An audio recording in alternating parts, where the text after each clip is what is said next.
Tonton video ini sampai selesai agar Anda tidak gagal paham.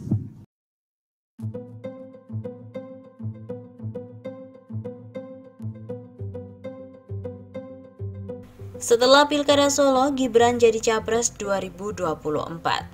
Berbagai kalangan meyakini di dalam politik segala kemungkinan bisa terjadi. Salah satunya adalah terkait terbukanya kemungkinan Gibran Raka Buming Raka ikut dalam kontestasi pemilihan presiden 2024 jika terpilih menjadi wali kota Solo.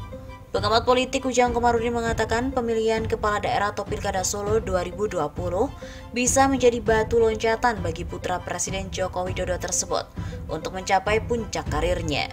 Ia memprediksi peluang itu terbuka karena jarak antara pelaksanaan Pilkada 2020 dengan Pilpres 2024 cukup jauh. Sehingga menurutnya, terbentang waktu yang cukup selama 4 tahun untuk menaikkan popularitas Gibran. Bisa disebut begitu akan berusaha membangun jembatan untuk bisa maju di Pilpres 2024, kata Ujang. Dosen di Universitas Al-Azhar itu juga menuturkan alasan peluang Gibran karena saat itu Pilpres 2024 mendatang, Jokowi masih menjabat sebagai presiden. Dalam konteks itu Ujang berpendapat bahwa Presiden Jokowi masih berpengaruh. Hal ini juga diperkuat dengan pengaruh mantan Gubernur DKI Jakarta itu masih sangat kuat pada saat pelaksanaan hajatan 5 tahunan rakyat Indonesia. Pada 2014 lalu, elektabilitas Jokowi sangat kuat sehingga bisa mengantarkan Jokowi menjadi presiden. Begitu langkah Gibran juga turut meramaikan kontestasi Pilpres 2024 akan sangat berat. Karena kondisinya berbeda saat Jokowi maju di Pilpres 2014 lalu. Di Pilpres 2014 yang lalu ada Jokowi Effect. Sepertinya di Pilpres 2024 tak akan ada Gibran Effect. Sementara itu, pengamat politik Henry Satrio berpendapat masih terlalu dini bila Gibran nantinya dipaksakan untuk maju di Pilpres 2024. Kalau Jokowi mau mempersiapkan Gibran untuk maju ke nasional, paling cepat adalah 2029. Paling cepat, itu yang menurut saya normalnya. Tapi kalau mau dipaksakan kita nggak akan pernah tahu, kata pengajar di Universitas Paramadina itu.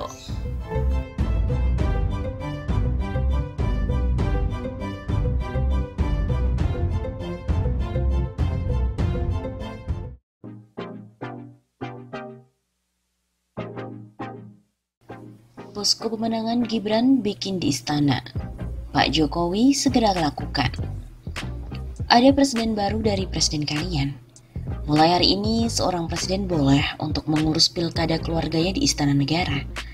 Jokowi mendobrak tabu penggunaan fasilitas negara untuk membahas ambisi politik anak menantu. Kemarin 16 Juli 2020, Presiden Jokowi memanggil Ketua DPC PDIP Solo Ahmad Purnomo ke Istana Negara.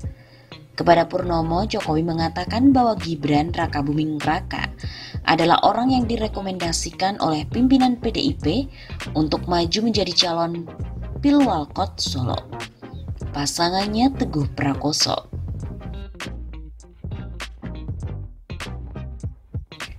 Beginilah seharusnya seorang presiden yang mengutamakan kepentingan rakyat.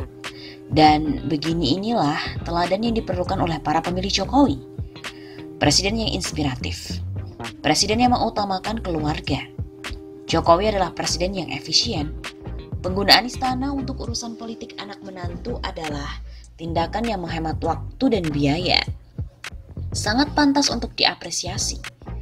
Istana negara itu memang harus dimanfaatkan untuk sebesar-besarnya kepentingan anggota keluarga yang akan menjadi aset besar bangsa.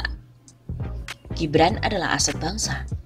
Dia harus diberi peluang untuk menunjukkan bahwa dia adalah aset. Bibit-bibit pemimpin yang hebat dari keluarga Jokowi pantas difasilitasi. Gibran bisa meneruskan kiprah Jokowi. Ini perlu diusahakan oleh pemilih Jokowi.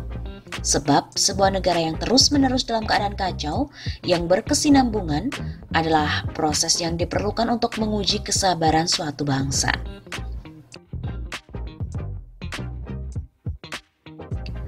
Beruntunglah bangsa Indonesia.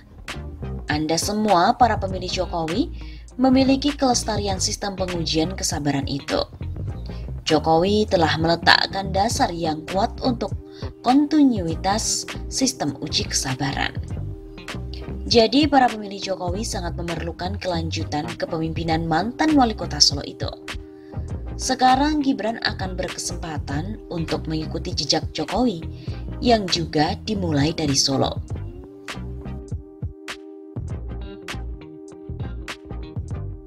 Jika Gibran berhasil menjadi wali kota, beberapa tahun kemudian bisa dibawa oleh PDIP ke Jakarta untuk menjadi gubernur DKI.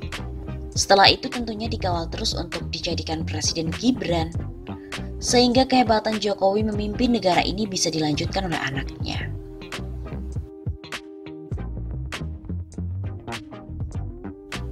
Pendapat atau aturan bahwa istana negara tidak boleh digunakan untuk urusan pilkada keluarga presiden adalah pendapat dan ketentuan yang sudah usang. Jokowi melakukan terobosan dahsyat. Ini pun akan berdampak luar biasa. Tindakan yang dilakukan oleh Jokowi adalah salah satu cara untuk menghemat biaya pilkada. Dalam rangka membantu realisasi ambisi anak-anaknya, Jokowi tidak perlu berpergian ke Solo atau ke tempat-tempat lain.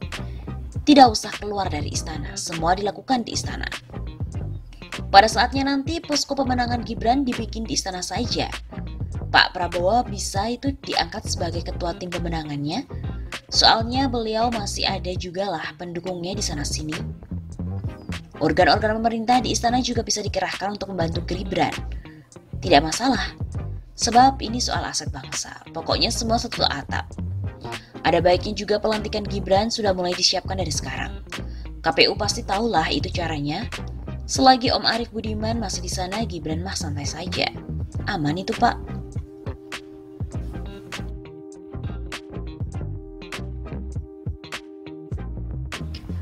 Panggil saingan Gibran ke istana, Jokowi dinilai salah gunakan kekuasaan. Langkah Presiden Joko Widodo yang memanfaatkan kekuasaan dengan menawarkan jabatan kepada Ahmad Purnomo sebagai kompensasi penyuksesan ambisi politik putranya, Gibran Rakabuming Raka dinilai sebagai pelanggaran etika. Wakil Wali Kota Surakarta Ahmad Purnomo yang juga merupakan calon wali kota yang rekomendasinya dialihkan ke putra presiden mengaku bahwa dirinya dipanggil ke Istana Presiden untuk membicarakan urusan pilkada dan politik lokal Surakarta. Bahkan Purnomo mengaku dirinya ditawari jabatan oleh Presiden sebagai kompensasi atas perubahan arah rekomendasi partainya yaitu PDIP kepada putra Presiden Gibran Rakabuming Raka. Pengamat politik Universitas Paramadina Jakarta Ahmad Khairul Umam mengatakan cara-cara seperti itu cenderung mengarah pada penyalahgunaan kekuasaan atau abuse of power, berbasis nepotisme atau kepentingan sanak famili yang sedang berkuasa. Melakukan deal-deal politik praktis di istana untuk kepentingan anaknya. Dalam kapasitasnya sebagai kepala negara dan kepala pemerintahan, jelas itu tidak patut dilakukan seorang presiden. Ujar Khairul Umam pada hari Minggu 19 Juli. Tawaran jabatan itu menurut Khairul Umam mengandung makna bahwa presiden berusaha memanfaatkan kekuasaan yang dimilikinya untuk memperlancar kepentingan pribadi anak dan keluarganya. Dilihat dari berbagai sudut pandang, cara-cara berpolitik yang kasar dan vulgar ini tentu tidak produktif untuk pembangunan demokrasi Indonesia ke depan.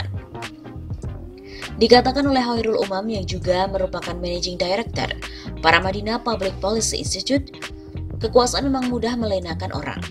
Dulu bangga menyatakan anak dan keluarganya tidak tertarik dengan kekuasaan, namun setelah angin berganti dan ambisi mencuat, justru kekuasaan negara yang ada di tangan berusaha dimanfaatkan untuk mensukseskan ambisi keluarga sendiri. Hal semacam ini, kata Khairul, berpotensi kontraproduktif terhadap persepsi publik terhadap Jokowi. Baik anak dan menantunya menang atau kalah, pada pilkada 9 Desember mendatang, tetap menjadi presiden yang tidak sehat bagi demokrasi. Umam juga mengatakan seharusnya presiden paham dan memberikan pemahaman kepada keluarganya untuk menahan diri. Lebih patut mereka berkompetisi setelah Jokowi purna tugas dari kekuasaan tertinggi sebagai presiden negeri. Jadi watak Jokowi yang dilihat masyarakat selama ini sepertinya berubah drastis.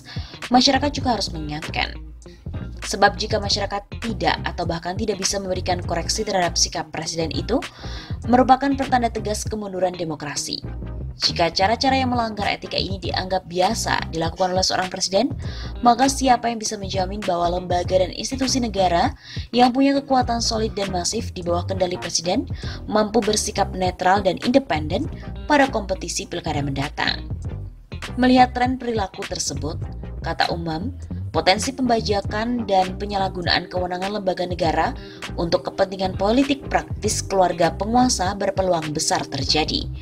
Atau sebaliknya, jika penyalahgunaan kewenangan lembaga negara tidak terjadi, akumulasi kekuatan modal dari elemen oligarki tetap berpotensi besar berkumpul di titik yang sama, yakni mereka yang didukung oleh pengendali kekuasaan negeri.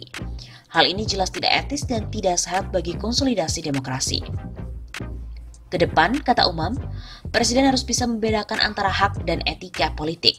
Sebagai kepala negara dan kepala pemerintahan, Presiden haruslah menjadi teladan bagi stakeholders politik dan demokrasi bangsa ini. Kepada Presiden, masyarakat menitipkan harapan dan mimpi. Jika harapan rakyat itu dikhianati, jawaban selanjutnya tentu sangat miris sekali.